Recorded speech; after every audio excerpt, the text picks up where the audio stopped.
Une seconde, je vais le retrouver sur...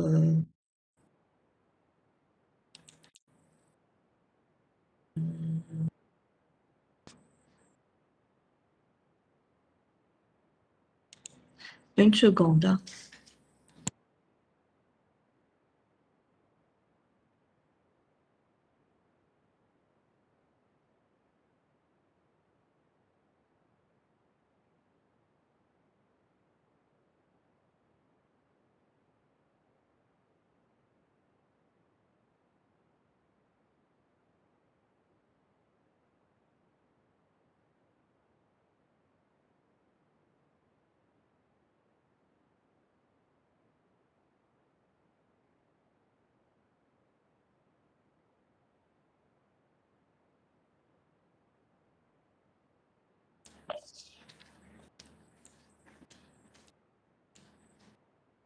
Voilà.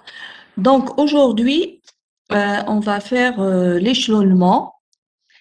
Et l'échelonnement, au fait, c'est ce qui permet de regarder les vecteurs, quels sont, c'est-à-dire quel est le nombre de vecteurs linéairement indépendants. Voilà. Alors, bon, on a défini la dernière fois ce que c'est qu'une famille libre. Et bien sûr, une famille libre, c'est tout simplement une famille de vecteurs linéairement indépendants. Maintenant, il y a la définition qu'on a vue, qui permet de regarder si les vecteurs sont linéairement indépendants ou pas. Voilà. Mais il y a aussi une autre méthode.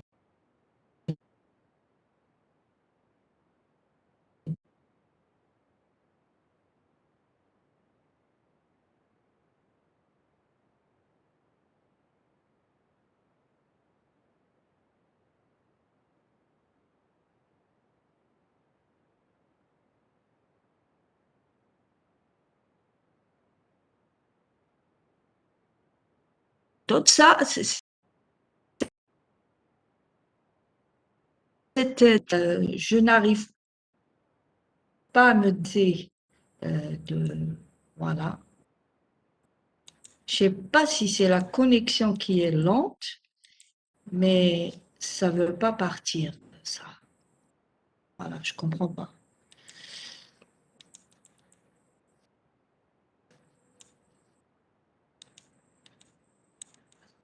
Ben, désolé, là, je comprends pas ce qui se passe parce que pas travailler si ça bouge pas. Ça veut pas bouger, hein.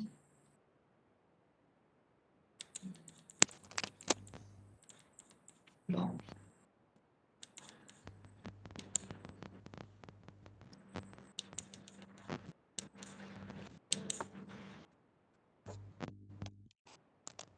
là.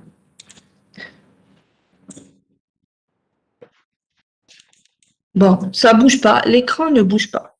Voilà, je n'arrive pas à défiler. Oh là là. Est-ce que vous m'écoutez là?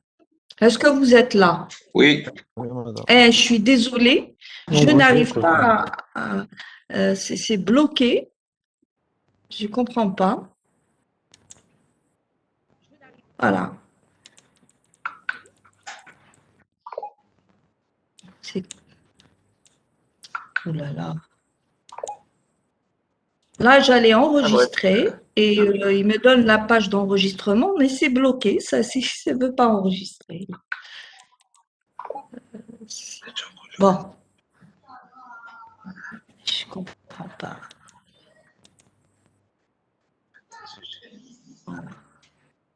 Voilà. Bon, c'est parti. Voilà.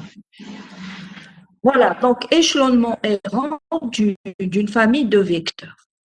Alors, j'ai dit quand on a une famille de plusieurs vecteurs, elle est bonne pour voir s'ils sont linéairement indépendants ou liés. Mais ça nous donne même le nombre de vecteurs linéairement indépendants. En fait, le nombre, quand on a une famille de vecteurs, le nombre de vecteurs linéairement indépendants, c'est ce qu'on appelle le rang de cette famille de vecteurs. Voilà, alors on va lire ensemble et puis, bon, on va expliquer des choses au fur et à mesure. Alors, on peut échelonner une famille de vecteurs suivant les lignes ou suivant les colonnes. Ça veut dire que quand j'ai une famille de vecteurs, je peux la placer, c'est-à-dire euh, écrire mes vecteurs suivant des lignes, comme ça, donc comme vous allez le voir après dans l'exemple, ou alors on peut les placer suivant des colonnes, c'est-à-dire soit on les place horizontalement, soit on les place verticalement. Et le but, au fait, c'est d'effectuer des opérations linéaires sur ces vecteurs. Donc, si on les place en ligne, on va effectuer des opérations sur les lignes. Si on les place en colonne, on va effectuer des opérations sur les colonnes. Alors, donc, on peut échelonner une famille de vecteurs suivant les lignes ou suivant les colonnes. Dans ce qui suit, on travaillera suivant les lignes. Bon, on choisit de travailler suivant les lignes parce que quand on va résoudre des systèmes d'équations linéaires, ben, le même travail sera fait sur les équations linéaires et donc on va travailler sur les lignes, sur nos équations, en fait. Alors, on suppose que E est un K-espace vectoriel de dimension finie. Bon, on n'a pas encore vu la dimension, mais au fait, il faut retenir là juste que notre espace vectoriel admet une base. Et une base constituée d'un nombre fini de vecteurs. Voilà. Donc c'est tout ce qu'il faut retenir. Bon, on va le voir après, ce que c'est qu'un espace de dimension finie. Mais là, il faut comprendre qu'on a, un espace vectoriel qui a une base constituée d'un nombre fini de vecteurs. Alors, ces vecteurs-là, les vecteurs qu'on a, on peut je vais appeler V1 jusqu'à Vm, donc c'est une famille de vecteurs de E, et ces vecteurs-là, on les écrit tels qu'ils sont donnés. Au fait, on verra après que, par exemple, quand vous donnez un vecteur de R3, par exemple, de R3, c'est un vecteur qui a trois composantes. Mais ce vecteur-là, ces vecteurs-là, il est déjà écrit dans une base que nous, on a appelée la base canonique. Donc, on l'a vu, on a vu en cours ce que c'est qu'une base. Et en général, on définit une base qu'on appelle la base canonique parce que la base n'est pas unique. Quand on dit une base, ça veut dire il peut y en avoir une infinité. Voilà. Donc là, mes vecteurs, voilà, j'ai mes vecteurs, voilà. Je les écris comme ça. Donc le V1, je l'écris V11, V21, les composantes, hein, je veux dire c'est V1J jusqu'à V1N, ainsi de suite, jusqu'à, pour V2, jusqu'à VI, ensuite V1. Donc j'ai les composantes du vecteur. Voilà. Avec ces composantes-là, ce qu'on va faire, euh, on va faire après ce qu'on appelle un échelon. Voilà, définition. On dit que la famille de vecteurs est échelonnée en ligne, puisqu'on les a placés en ligne, si les deux conditions suivantes sont vérifiées. Alors, c'est quoi les conditions? Si une ligne I a son premier coefficient non nul, alors la colonne J à la colonne J, alors le premier coefficient non nul de la ligne I plus 1 se trouve sur une colonne K supérieure à J. Ça veut dire Donc, je relis. Alors, si la ligne I a son premier coefficient non nul à la colonne J, bien sûr, au fait, ce qu'on appelle colonne, c'est ça. Regardez, quand on écrit mes vecteurs comme ça, sous forme en ligne, on écrit les composantes comme ça en ligne. Alors, ce qu'on appelle colonne, c'est tout simplement les lignes, ce qu'on appelle lignes. On va appeler ça V11, par exemple, V12 jusqu'à V1M, c'est la première colonne, et V21 jusqu'à V22, V22 jusqu'à V2M, c'est la deuxième colonne. Donc, ici, on va avoir des lignes et des colonnes, parce qu'on va les disposer en un bloc sous cette forme-là. Et quand on va les disposer sous cette forme-là, on va avoir des lignes et des colonnes. Voilà. Donc, là, donc si la ligne I a premier coefficient non nul, son premier coefficient non nul à la colonne J, alors le premier coefficient non nul de la ligne suivante, qui est I plus 1, se trouve sur une colonne K supérieure à J. Ça veut dire que à chaque fois que j'ai un zéro, le premier coefficient nul, la ligne suivante doit avoir le coefficient suivant, au moins le coefficient suivant nul. Voilà. Et ça, bien sûr, en effectuant des opérations. En effectuant des opérations linéaires. Regardez, par exemple, c'est un bloc qui est échelonné. Regardez, la deuxième ligne, elle a un premier zéro. Voilà. La ligne suivante, elle va avoir, regardez, le premier coefficient non nul de la deuxième ligne, c'est 2. Voilà. Voilà, premier coefficient, c'est 2. Et c'est la deuxième colonne. Donc, la troisième colonne, c'est-à-dire si on doit avoir un zéro, à la troisième ligne, on doit l'avoir sur au moins la troisième colonne. C'est-à-dire, on va avoir 0, 0, 0, 0, et donc on augmente, au total, on augmente au moins d'un zéro à chaque fois. Voilà. Donc, ça, elle est échelonnée. Par exemple, celle-là, elle est échelonnée parce que regardez, la première ligne contient 2 zéros, la deuxième ligne contient 3 zéros, la troisième ligne contient 4 zéros. C'est-à-dire que j'ai augmenté à chaque fois ici d'un zéro. Alors, celle-là, troisième exemple, celle-là, elle est non échelonnée. Pourquoi? Parce que regardez, la première ligne, voilà, la deuxième ligne a 2 zéros et la troisième ligne, on a 0, 1. Donc, alors que la troisième ligne doit être augmentée d'un zéro. Donc, elle doit contenir 3 zéros.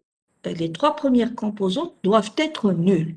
Mais si on permute entre la deuxième ligne et la troisième ligne, eh ben, on aura un bloc qui est échelonné. Parce que si on met la troisième ligne à la place de la deuxième ligne, on va avoir 0, 1, 5, 0, 0. Ensuite, on va avoir 0, 0, 3, 1, 2. Voilà. Mais là, telle qu'elle est donnée, elle n'est pas échelonnée. Voilà. Donc, au fait, le permuter deux lignes fait partie de l'échelonnement. Ça fait partie de l'échelonnement. Donc, on va voir les conditions. Maintenant, quelles sont les transformations linéaires élémentaires qu'on peut effectuer pour faire un échelon. Alors, pour effectuer l'échelonnement d'une famille de vecteurs, on a le droit de faire les transformations élémentaires suivantes. Alors, quelles sont les transformations qu'on peut faire? Alors, permuter deux lignes. C'est-à-dire, quand on fait des transformations sur mon bloc, je peux permuter deux lignes. N'importe quelle ligne.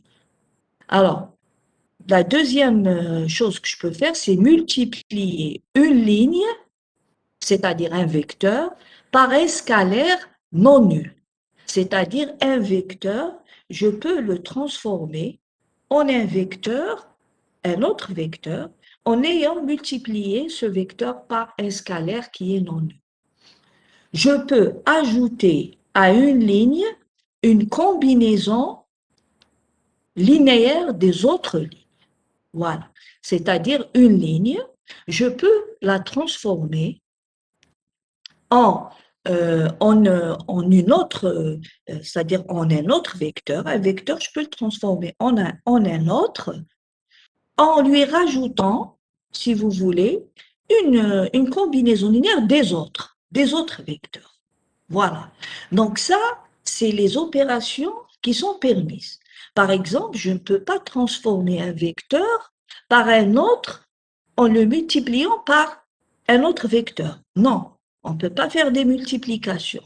Tout ce qu'on peut faire, c'est soit multiplier par un scalaire, soit rajouter une combinaison des autres vecteurs. Donc, les opérations sont claires. Voilà. On va voir l'exemple et vous allez voir plus clair. Voilà. Avec, par exemple, cette famille de vecteurs. Alors maintenant, si je veux savoir si ces vecteurs V1, V2, V3, V4 sont, c'est-à-dire je veux savoir s'ils sont linéairement indépendants. Voilà, c'est ça la question. L'échelonnement, il sert absolument à ça. Alors, maintenant, si je dois appliquer la définition, bon, c'est un peu pas facile à faire parce que si on écrit la définition, ça veut dire qu'il faut regarder. Alors ici, je vais,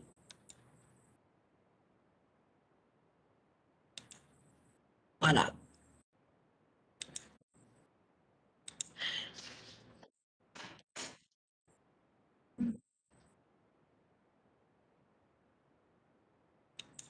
voilà. Si je veux regarder la définition, qu'est-ce que je vais faire? Je dois faire. Je dois tout simplement regarder si, montrer que si alpha V1, alpha 1 V1 plus bêta 1 V1, V2, B, pardon, alpha 2 V2,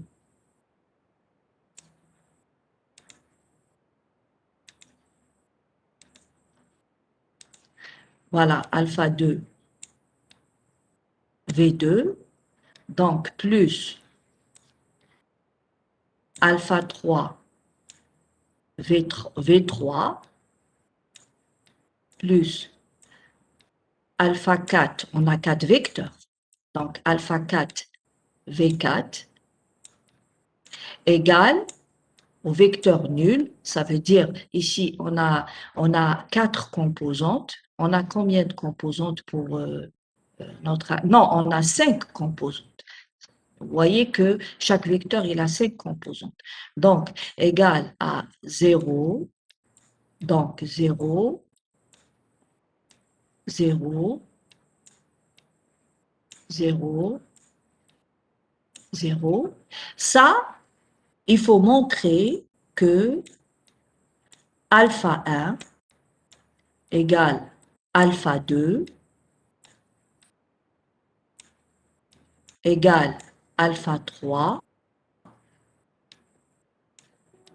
donc égale alpha 4, égale alpha 5, euh, alpha 4 plutôt, je m'arrête à alpha 4, voilà.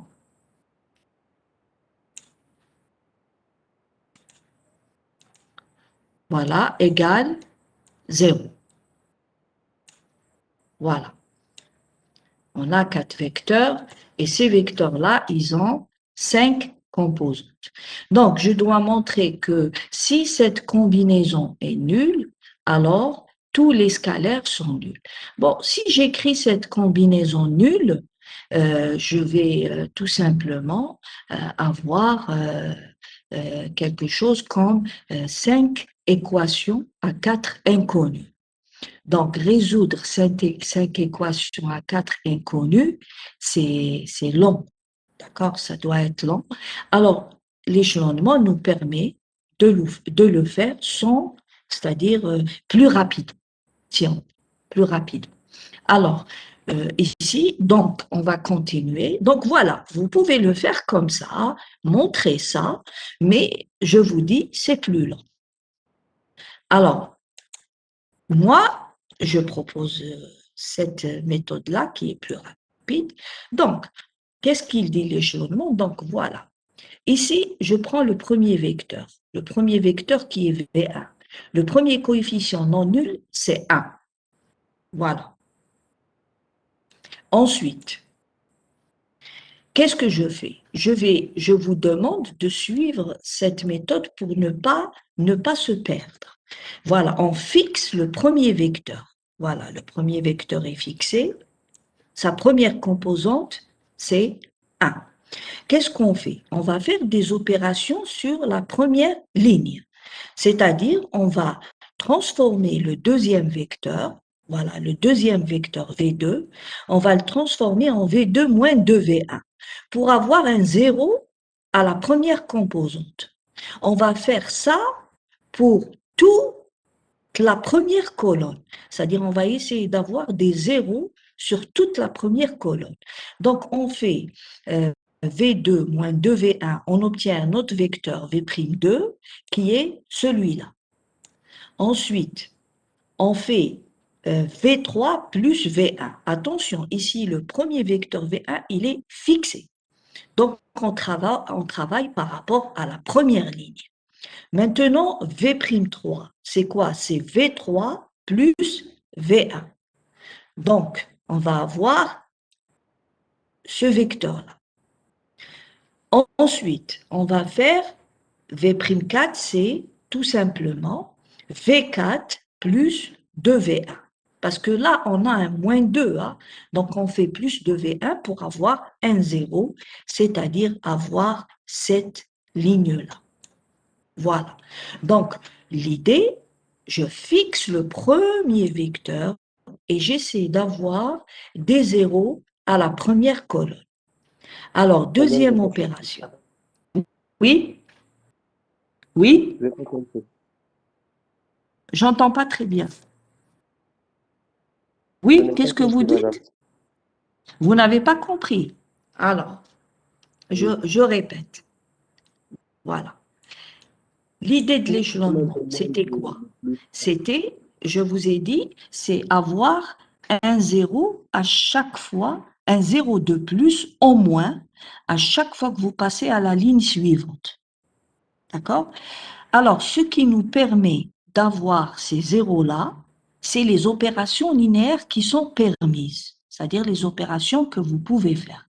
Je vous ai dit, à une ligne, vous pouvez la transformer en lui rajoutant, par exemple, une combinaison linéaire des autres lignes. Voilà, c'est ce qui a été fait ici.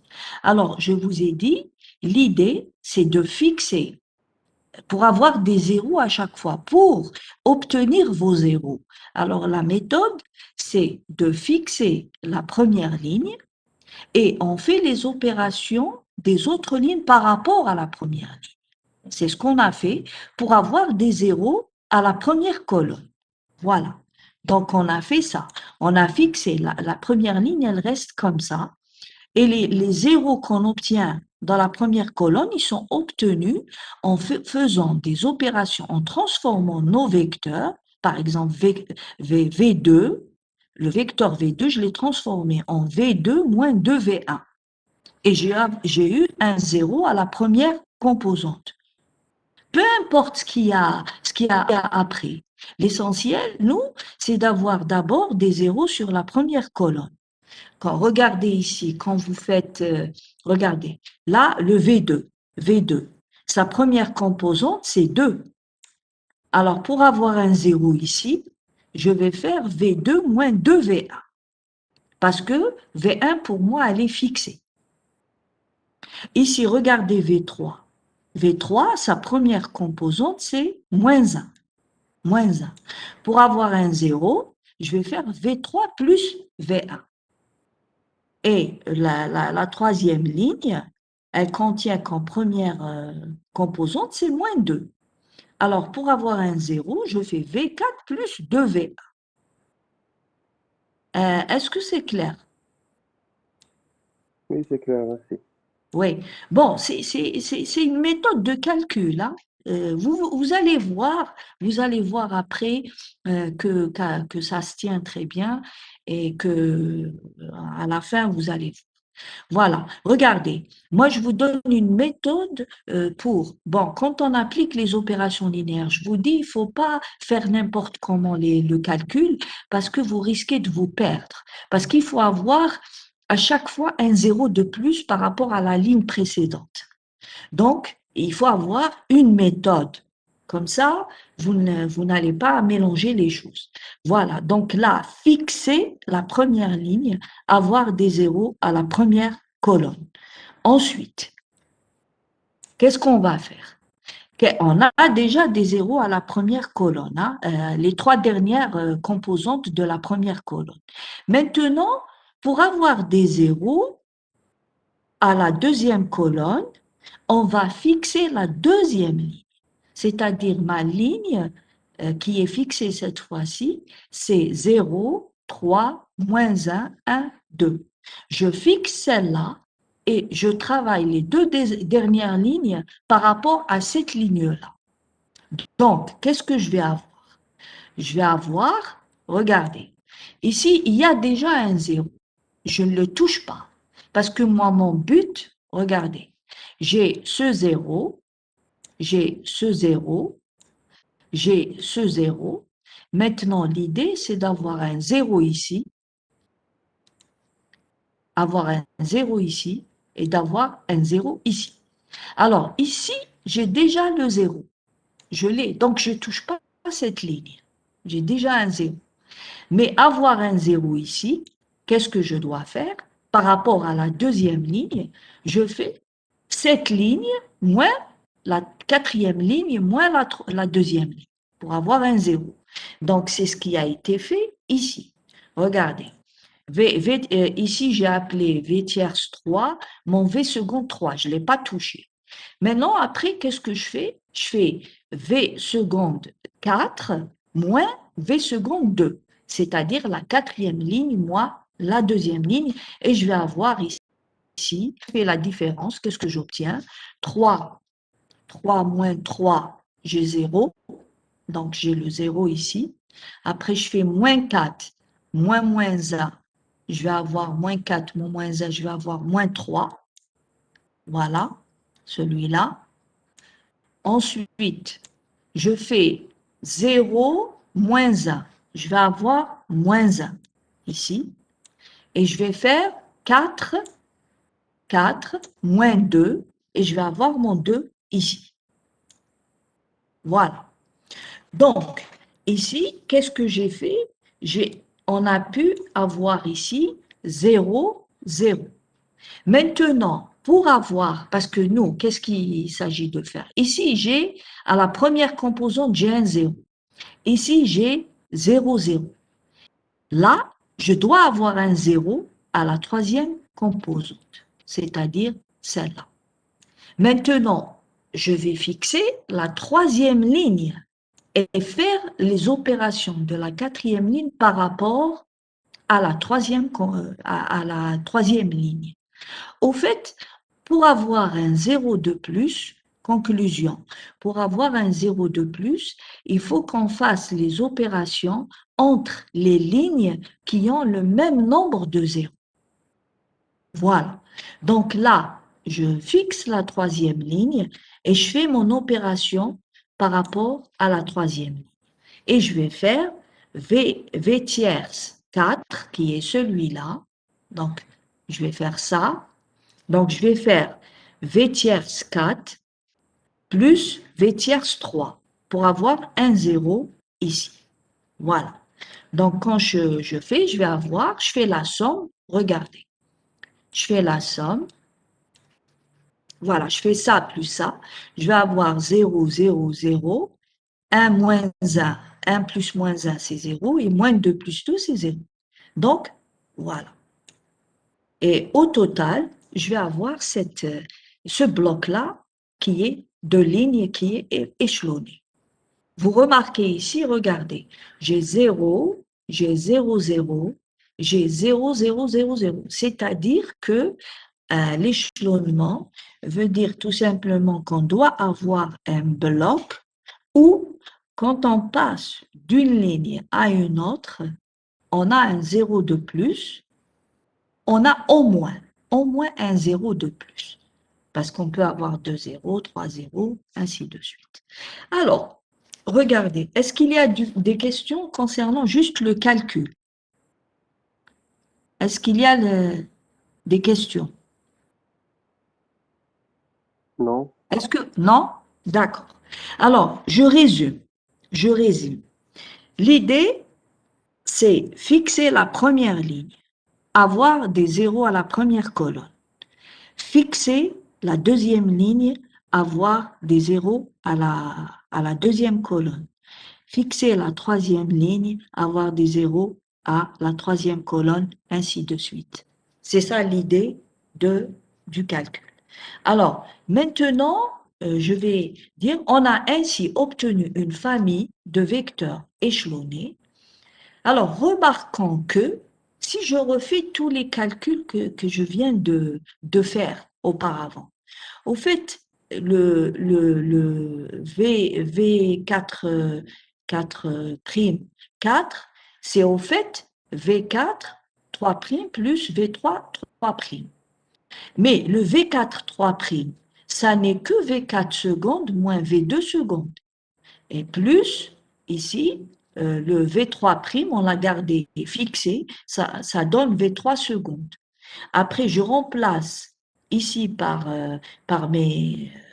quand je fais la différence entre V4 secondes moins V2 secondes plus V3 prime, je vais avoir V4 prime moins V3 prime plus V2. Mais au fait, je vais avoir au total, à chaque fois je remplace, je remplace les vecteurs, les opérations qui ont été faites, jusqu'à arriver à mes vecteurs V1, V2, V3, V4. Et quand j'arrive, je remplace, bien sûr, tout ça, c'est zéro, hein, c'est zéro, parce que j'obtiens cette ligne-là. C'est-à-dire, je suis en train de calculer, euh, de dire au fait que V4, 4 prime, c'est le vecteur nul, c'est-à-dire 0 de, le 0 de R5, ça va être tout simplement euh, le V4 3 prime plus V3 3 prime. En remplaçant, on obtient ça. Regardez, ce qui montre au fait, ce qui montre que cette famille de vecteurs V1, V2, V3, V4 est liée. Parce que si elle était, si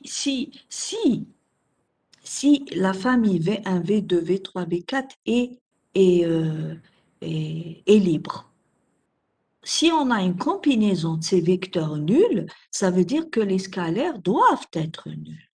Et là, on a des scalaires qui sont non nuls, les scalaires sont non nuls, et vous avez la combinaison qui est nulle. Ça veut dire que ces vecteurs sont liés. Donc, ici, cela montre tout simplement que la famille de vecteurs V1, V2, V3, V4 n'est pas libre. Voilà.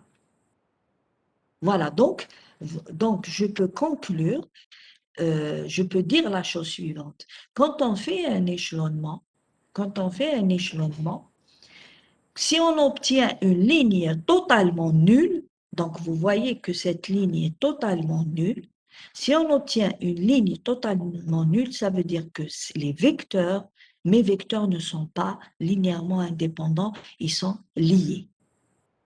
Voilà. Et là, je dis mieux, au fait, le nombre de vecteurs parmi ces vecteurs qui sont libres, il n'y en a que 3. Voilà.